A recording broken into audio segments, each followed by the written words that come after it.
There goes the Zoom link. So, Andrew, thank you for joining me. At what No time worries. is it over there at the moment?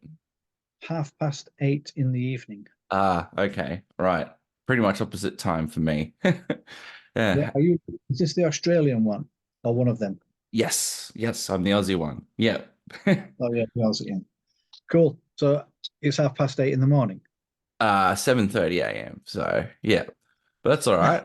I'm up, Cool, I'm bright-eyed, I'm bushy-tailed, and I'm ready to go. So, cool. just introducing myself, mate. I'm Brady from innerstrengthcheck.com. So just a solo podcast about music, arts, mental health, all sorts of different things. And I'm joined here today by the incredible Andrew of My Dying Bride. So really, mate, I'm just more a fan of a conversational structure with my interviews rather than rifling off a bunch of your generic journalistic questions. So first of all, though, how's things going in the My Dying Bride camp at the moment with Immortal Binding being due for release?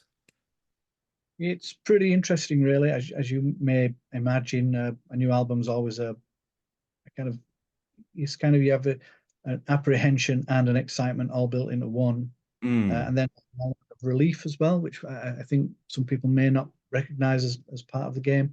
The mm, fact that hard work is done for mm, a few years now. The videos, the rehearsals, the writing, which is sort of saps your strength a little bit sometimes. All mm, of that is finished with, and it takes some doing. The album was rehearsed and written probably across around 18 months, so it takes some doing. So for me, it's it's not kind of not completely let your hair down time. There's still work to be done and still things to mm, concentrate on. mm, But the videos are done, the ones that we have to be involved in, sort of physically, personally, anyway. mm, And they've been okay. The album's finished, the artwork's done, the titles are in. I mean, it's done. And now mm, we just back, and this is where the apprehension sort of section may come in. Where so I don't have a really large sort of social circle, and I don't really do social media as it's called. mm, Really let anybody hear the album, and no one no one outside my immediate circle has heard it, and that's been small, trust me. So I don't really know as much as I'm relatively convinced it's okay, and I'm being mm, very with my words there. Uh, I'm not sure what's to come. You see, so because the album's not out yet, and obviously we've released two songs, which are a fair indicator of where it's going, but there are some differences on the album for people still to discover. Uh, mm, it, it's kind of it's not the worst thing in the world. I mean, it's certainly not the worst thing in the world. Uh, so I'm just kind of trying to relax and just enjoy this little bit. The hard work's done. Uh, I'm sure we'll be fine. And now we wait and see what the reviews do, because the interviews, similar to your sort of style and the way you want to do this, I like those. That suits me right down to the ground. Just a formal chat. You end up receiving more information than you might normally would, mm, because mm. the questions aren't quite as square. So you tend to get more stuff. So the answer really is I'm kind of enjoying the lull. It feels like a calm before the storm, Right. hopefully. Yeah. And stuff. Yeah. Yeah, so that's really interesting. I guess just to give some feedback, and trust me, this is not me blowing smoke up your ass just because I'm interviewing you for a podcast. I was lucky enough to get an advance, and I'd agree with your sentiment. So I've had a couple of listens to Immortal Binding very recently, and I do notice, I guess, I guess I can't give away too much, but I won't be too cryptic either. I really enjoyed it. And my feedback as a listener and a long-term fan is, yeah, I've really enjoyed it, and I found that it's got a lot of dynamics to it, a lot of dynamics. I think that maybe people can make assumptions over time when, I mean, I'm 34 years old and you guys have been in a band for 33 years. So when you guys have been around the block for as long as you have, I think at times people can make assumptions, right? That, oh, yeah, okay, they've churned out at what is this, their 15th LP? But I've always found for you guys, there's been I know I'm getting my dying bride, but this album, much like every other, there's always some sort of extra element of dynamicism in the writing where each album feels familiar but different from before. I guess so. To allay your concerns, I think it's good and it is still original and familiar. I guess that's my feedback as a fan, and just from having listened to it. In terms of the songwriting process, given that feedback, for you, is that do you find that a deliberate exercise or something that come kind of flows more naturally? Because I've noticed over time, without you guys kind of veering into what we'd call prog territory, there does seem to be within each of your albums, and this album's no different, that there's something new to take away each time. What do you think kind of informs that in your songwriting process? That's very much I don't know how to quantify it or how to say Mm, what the actual thing is, but we're very much aware, let's say, of our and all bands say this. This is just going to sound standard and dull. yeah, that's fine. Very very much aware of the last album, so we immediately try Mm, not to do whatever we did on the last one, whether yeah. it worked or not, whether we thought, oh man, that was a great idea. We don't do that anyway. So Mm, on the immediacy is to rebel, if you will, against your last own record, and I mm, think. Uh, Not so much that you become a different band or I don't know, change style in some strange way, but enough mm, so you can consciously say, or I can, and like you've just sort of alluded to, you can tell it's us. You know it's not the last album, even though you didn't quite say that, but it's obviously still us, but even with something new. I don't know what mm, the newness is. I can tell mm, you had some deliberate plans on this one, which we don't normally have, which mm, might be that what you're detecting out. And they were, after we did Ghost of Orion and the Macabre Cabaret EP, when we were toying with the riffs that we were coming up with on this one, the idea was to deliberately go a little bit more harsher mm, in sense of and write some riffs, all mm, style, yeah. not quite AC/DC, even though we love them, and that kind of thing, Mm, but write riffs that are, I don't know, maybe Black Sabbath might think that they own them, but they're ours now. And write riffs that are big and heavy yeah. rather than orchestrated movements with ambient sections. Avoid that. And even though these two we used to great success on A Ghost of Orion, we used female vocals and we had a female cellist, Mm, uh, and Lindy Fay. So and they were brilliant, no question about that. But we moved away from all of that, and the more we thought about it, the more I thought we'll just do a heavy metal album. yeah. Our version, My Dying Bride's version of heavy metal. And Mm, then finally, and this is the bit that everybody really agreed upon, we should write riffs that sort of force not force, well, yeah, let's say sort of force that we have to have death metal vocals. yeah. Big fans of that. Mm, Uh, as much as we try to get the balance, we just sort of no, we'll just go for it this time. We'll try write yeah. some riffs and really say, look, that's death metal. That one, it's obvious death metal there, Mm, and it doesn't always work, but on most of them it does. Second with Three Bells is a standout one where the cleaner vocals are exactly as they should be, in my opinion, and the death metal vocals on the break it down section towards the end, allowing the cleaner funeral march and the sort of, as we call it, the sort of the death knell riff uh, mm, on. That works. So for us, we had strangely enough we had a plan, and we don't normally do. We just normally write in a sort of a natural way.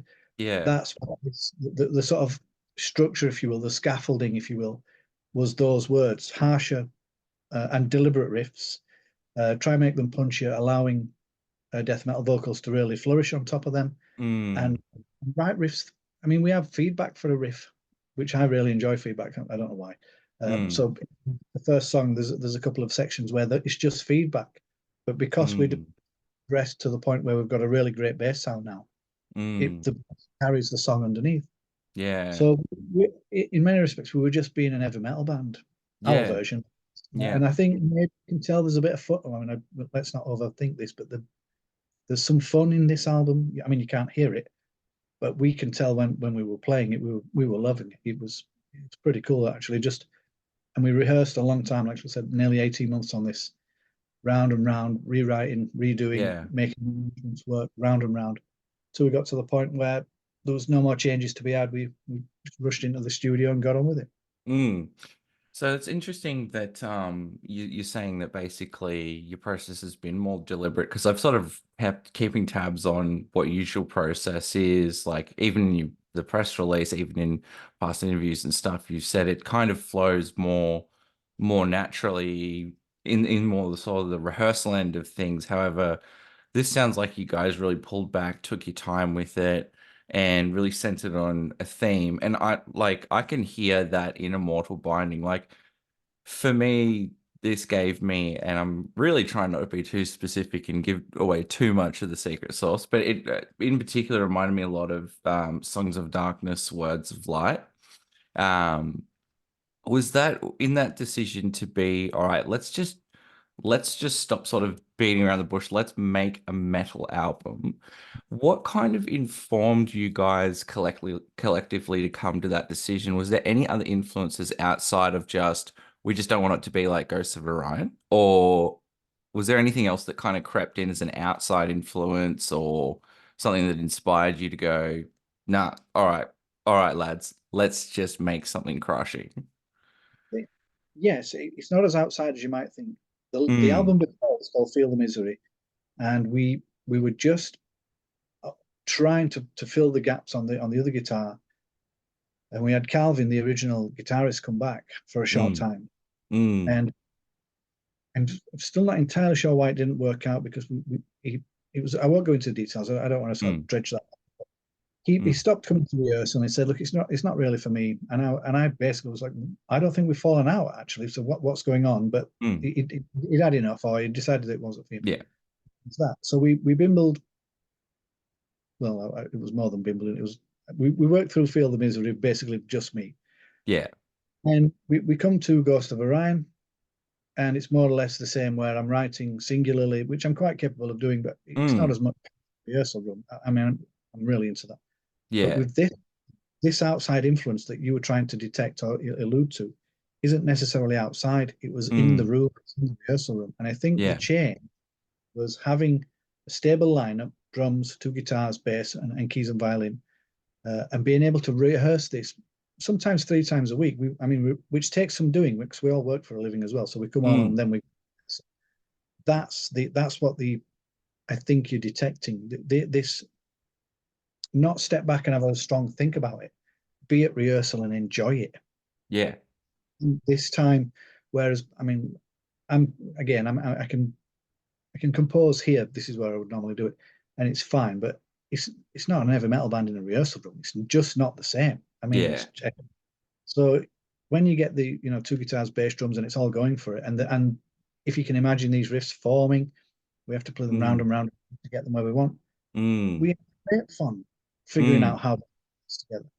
So the outside influence is not necessarily outside. It's the fact that the band was enjoying it. That the band really clicked musically. The musical Aaron doesn't come to rehearsals, these mm, types.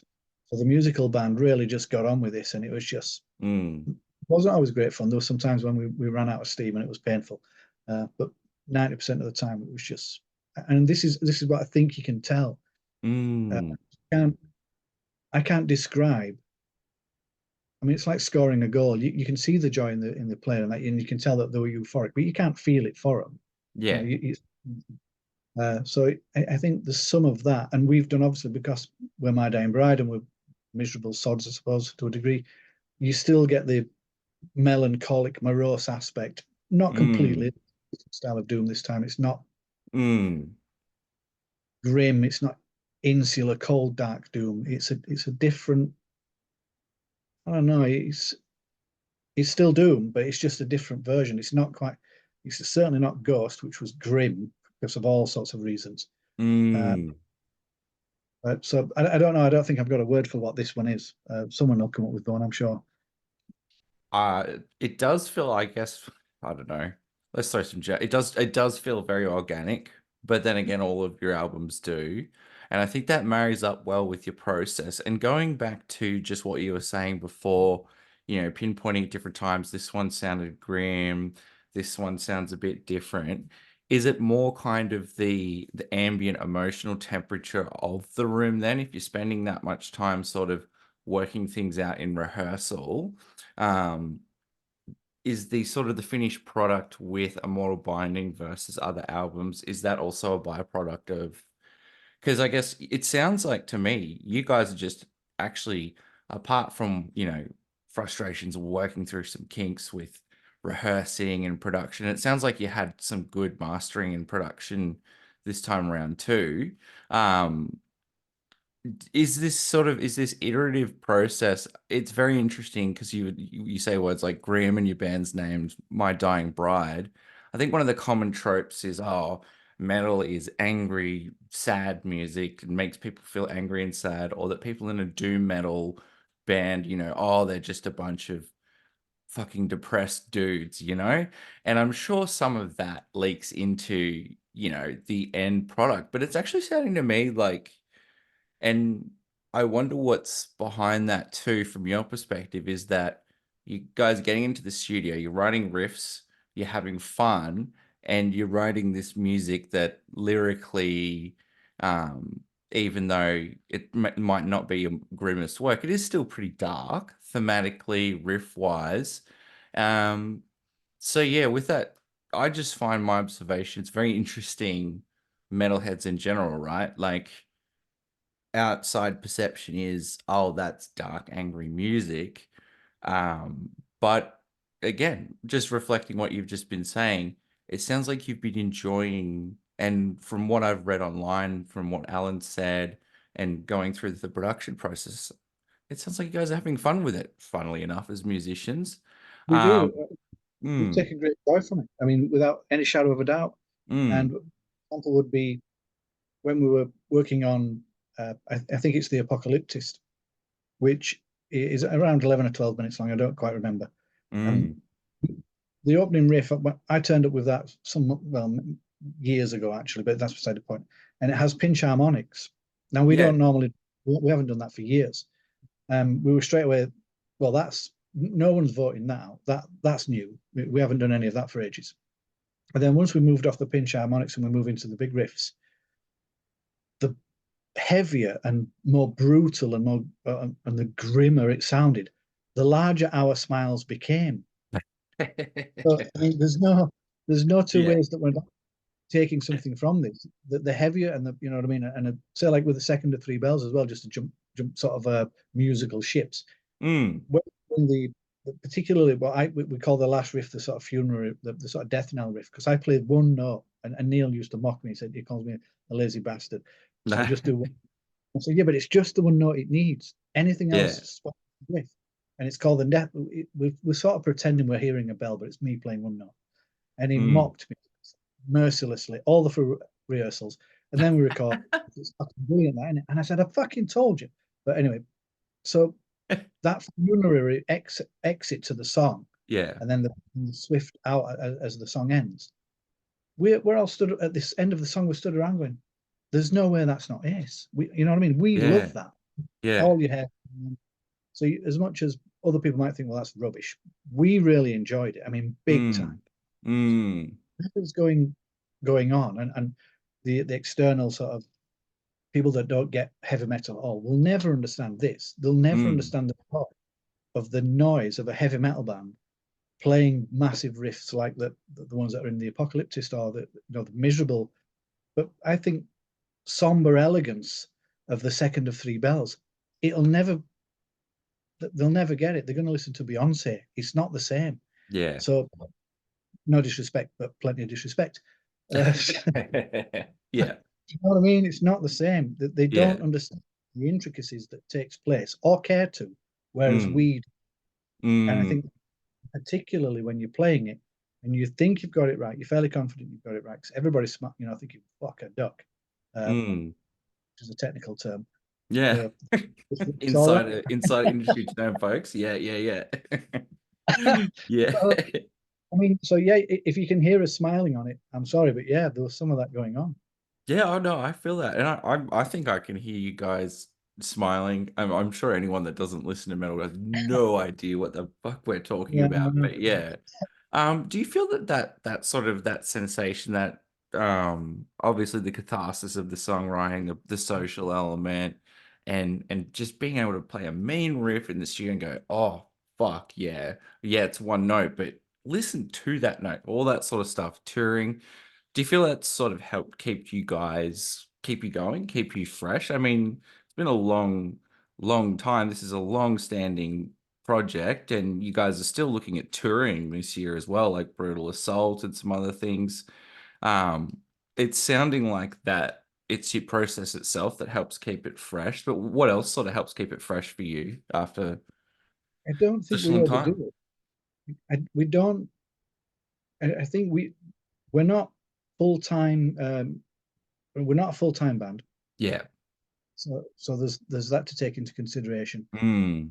For us, when, for example, we just played 70,000 tons of metal, which is a massive cruise ship Yeah. for those, and it's like 4 days, and you do two shows, one on the way out, one on the way back. We played on deck, and then we play inside, which is just basically the inside one. You can't tell you're moving. It just looks like a London theatre. It could be anywhere. It's on a cruise ship. It's massive. Sounds rad. So yeah, no, it's something else. If you want to have a look at that, it really is. But the point being, well, maybe this isn't the best example because we don't do that many gigs, and because we're not professional, we're not at it all the time. These things stand out to us. We Mm. want to, so a small club in Czechoslovakia, we want to go, Yeah. because otherwise we're stuck at home with everybody else because we're not gigging all the time, and we Mm. can't all the time because of our work commitments and all those kind of things. So Mm. for us, gigs are very much, uh, none of them are standard or routine or just another gig. Yeah. I think that I never thought about that actually, but that's probably why we don't feel, the weariness of it all or the lethargy of endless touring and giggings, because we're not doing that. And Yeah. this album, 4 years to put together. If you want to, distance it from the last, I think it's 4 or 5 years. Wow. Uh, Fuck. yeah, I know. Yeah, yeah. Anyway, yeah. So I can understand why some bands probably can feel burnt out and really are burnt out. We can't Mm. be. We're not guilty of that. We're we're busy enough. Don't get me wrong, and we're certainly not a lazy outfit. But we Mm. just balance it with work as well. Mm, excellent. Yeah. Well, it's good to hear that you guys have got a bit of a sustainable mix in your process and your touring and all those sorts of things to help keep it fresh. Because, yeah, I think people would look at the longevity of the band as a whole and sort of say, wow, that's a long period of time. So, is it more that you guys have just set up your entire kind of like quote unquote workflow, managing things around work? Being a bit more selective with your gigs, taking more time, that's what's allowed this to yeah. And Possibly, I reckon it is. Yeah, I never really thought about it, to be honest, but that would that would explain why, and it feels natural. When no one's mm, forcing these mm, gigs on, they come and go precisely where they need to be to allow everybody to make it to them. So, I know it disappoints a lot of people because we don't get around as often as maybe some of our peers do. We're not doing 300 gigs a year like Rotting Christ or something, and people tell us that we should, and maybe yeah, we should. But yeah, I guess, and plus when we say, like, if we were to play, we played Grass Pop recently. Almost all the bands are as old as us, if not older. mm, Not spring chickens or anything, but we're not the old ones there. There's the headliners are older than us. The bands in and amongst us are equal, if not older. mm, So we look at these bands and think, well, they're happy enough still doing it. There's no reason to stop just for reasons to stop. yeah, And as long as we feel relevant, if that makes any sense, and the record mm, company believes that we have a, because I mean, as much as they claim to love the band, they have to sell a product at the end of the day, mm, more mercenary than we are, uh, which is fine. It's the nature. mm, As long as there's yeah, that, and they still believe that we have a product worth selling, and we're still, you know into it enough that it can be pure and honest doom. Because regardless of the fun aspect, you've got to feel it. You've got to yeah, mean it. yeah, Uh, it's that you can tell when people start to fake it. You can tell the music's not quite the same. And uh, mm, if I thought I was just writing riffs because of I don't know, just sort of a robotic minded sort of release, we'd probably stop at that point. Yeah, yeah. Well, look, I guess final comments from me, and again, I'm not brown nosing, not too much here, but I don't detect any hint of that. I think it actually kind of didn't surprise me, but just listening to Immortal Binding, I thought, wow, like it's still and possibly even more sounds organic and fresh. Which is I guess why I threw that question in there. And it's good to hear that you've got that, I guess, capacity to stand back and go, wow, a good inspiration for, I think, younger musicians too, that there is a possibility, especially in this day and age, that with musicianship and the music industry being quite different, work conditions being different, I think it'll probably be refreshing for a lot of aspiring musicians to hear that. And again, my personal feedback is, yeah, it is heavy, and I definitely recommend people listen to it. Um, so I've got to head off because now I've got to go to the soul crushing doom machine that is work. But it has been fantastic for the opportunity to chat. And I hope everyone enjoys Immortal Binding as much as I have. I know you guys are busy and working and stuff, but if you ever squirrel away some annual leave enough to come over to Australia, just saying.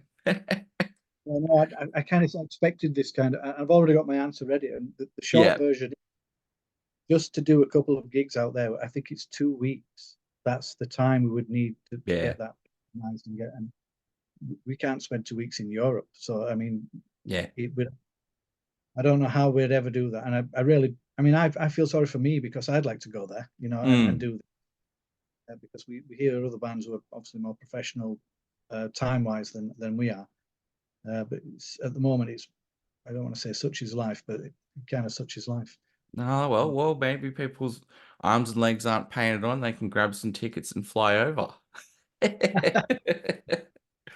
All Well. right. Well, thank you very much. Thank you very much, Andrew. And I hope you guys enjoy the run of shows and you don't get too burnt out from being asked the same 20 promo questions all over and over again. But yeah, I'll leave you to it. Have a good evening, and I look forward to everyone's feedback to the album because I think it's going to be unanimously positive feedback.